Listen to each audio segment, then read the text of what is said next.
श्री शिवाय नमस्तुभ्यम। हर हर महादेव। सावन का पावन महीना चल रहा है। यह वाला जो सावन का महीना है वह 72 वर्षों के बाद आया है, क्योंकि इस माह में शुरुआत का दिन भी सोमवार है और महीने का आखिरी दिन भी सोमवार है। गुरुजी ने कहा इस सावन में आप भोलेनाथ की जितनी आराधना करना चाहते हैं, आप चाहे मंत्र जाप करें, पूजन करें, आराधना करें, भजन सुने, जो करना चाहते हैं उसका फल आपको हजारों गुना हो करके मिलेगा। इस सावन मास में अष्टमी तिथि पड़ रही है रविवार को 28 जुलाई को सावन की अष्टमी तिथि पड़ रही है। अगली अष्टमी पड़ेगी सावन के सोमवार की अष्टमी, जो कि 12 अगस्त को है। इस वीडियो में हम पूज्य गुरुजी के द्वारा बताए गए कुछ ऐसे उपाय जिन्हें करके जीवन के समस्त संकट दूर होते हैं, उन उपायों की बात करेंगे। तो गुरुजी का जो पहला उपाय है वह है, यदि आप कोई विपत्ति में फंस गए हैं, आपका कोई कार्य हो ही नहीं रहा है, तो आप इस उपाय को ज़रूर कीजिएगा। वैसे तो गुरुजी ने कहा इस उपाय को आप कभी भी कर सकते हैं, पर विशेष तिथियों पर कोई उपाय किया जाता है तो उसका हमें फल तुरंत मिलता है। तो इस बार अष्टमी रविवार को है, यानी कि कल अष्टमी है, तो इस पर आप एक उपाय गुरुजी का ज़रूर करें। क्या करना है आपको? इस उपाय के अंतर्गत आपको 6 सामग्रियों की आवश्यकता है। सामग्री इस प्रकार है। एक, आपको घी का दीपक लेना है। गोल बाती का दीपक आप आटा का बना लें, या तो मिट्टी का ले लें, या जो भी धातु का आपके पास दीपक है वह ले लीजिए। दूसरी सामग्री, आपको एक बेलपत्री लेनी है, एक समी पत्र लेना है, एक दूर्वा लेनी है, एक सफ़ेद पुष्प लेना है और एक चावल का दाना लेना है। सारी सामग्री को लेकर आपको जाना है महादेव जी के मंदिर। सुबह जाना चाहो सुबह चले जाओ, शाम को जाना चाहो शाम को चले जाओ।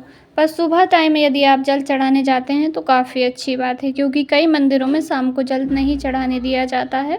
तो ऐसे में आप सुबह में जल चढ़ाने जाते ही हैं तो सुबह इस उपाय को आप कर सकते हैं।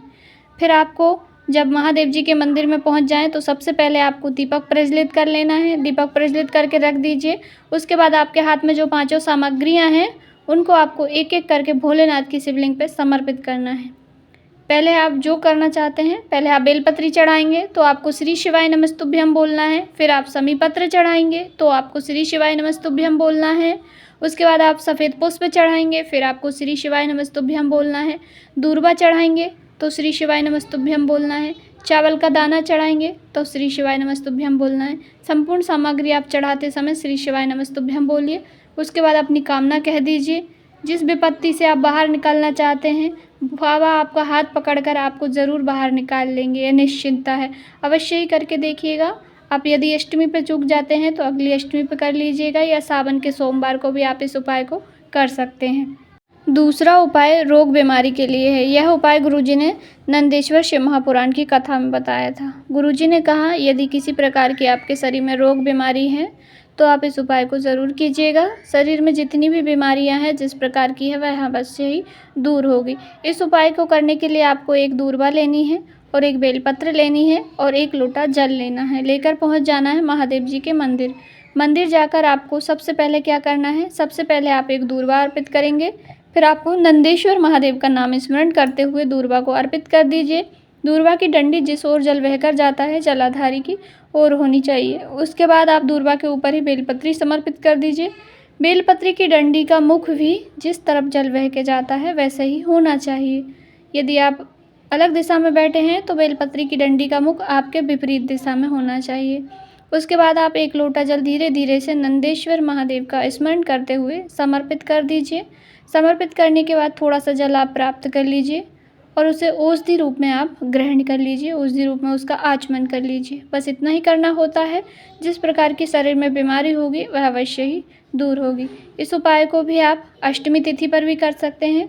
सावन का पूरा महीना ही पवित्र है, तो सावन के आप किसी भी सोमवार को भी इस उपाय को कर सकते हैं। बढ़ते हैं तीसरे उपाय की ओर। यह उपाय उन लोगों को करना है जिन्हें व्यापार में वृद्धि चाहिए, धन में वृद्धि चाहिए, और यदि आप नौकरी के लिए प्रयास कर रहे हैं, इंटरव्यू देने जा रहे हैं, तब भी आप इस उपाय को कर सकते हैं।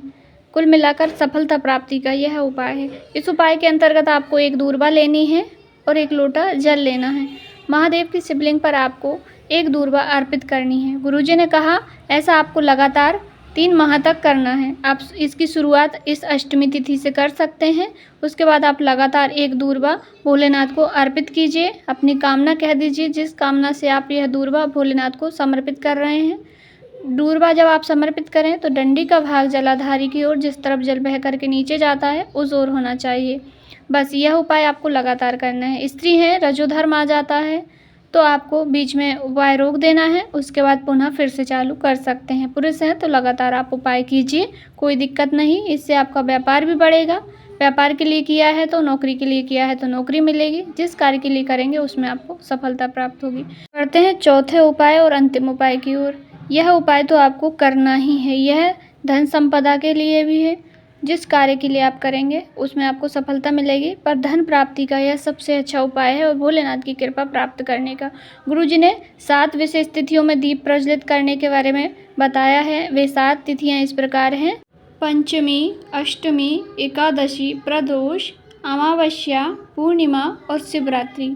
इन तिथियों पर गुरुजी ने कहा आप सावन के महीने में यदि एक तिथि पर भी यह उपाय कर लेते हैं तो आपके सारे कार्य सफल हो जाते हैं, पूर्ण हो जाते हैं। आपको क्या करना है, 5 दीपक लेना है। 5 दीपक आप आटे के भी ले सकते हैं, मिट्टी के जो आपके पास दीपक है वह ले लीजिए और यह उपाय आपको अपने घर में ही करना है।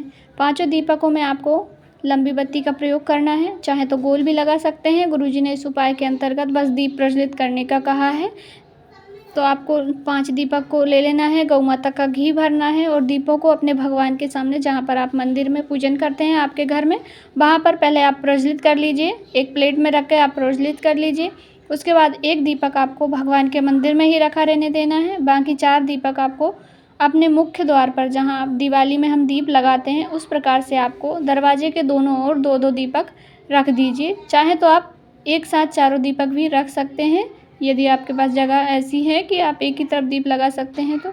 बस इतना ही करना है। चारों ही दीपक की बत्ती का मुख आपको बाहर की ओर रखना है, क्योंकि यह दीप हम भगवान को अपने घर में बुलाने के लिए कर रहे हैं, जला रहे हैं, भगवान को रास्ता दिखाने के लिए कि हमारे घर में भगवान आए और उजाला कर दें। तो आप चारों ही दीपक की बत्ती का मुख बाहर की ओर करके दीप प्रज्वलित कर दीजिए। बस इतना ही करना है। आप यह उपाय ज़रूर से ही कीजिएगा। यह गुरुजी का बताया गया नया उपाय है। आप इस उपाय को कर लेते हैं तो आपके घर में धन संपदा की कमी नहीं होती है। पूरे वीडियो से संबंधित आपके मन में कोई सवाल है, कहीं पर कुछ समझ नहीं आए तो आपका अपना चैनल है, ज़रूर से ही पूछिएगा। यदि आपको जानकारी थोड़ी सी भी उपयोगी लगी हो तो वीडियो को लाइक ज़रूर करें। चैनल पर नए हैं तो सब्सक्राइब ज़रूर करें। कमेंट में हर हर महादेव अवश्य ही टाइप करें। हर हर महादेव।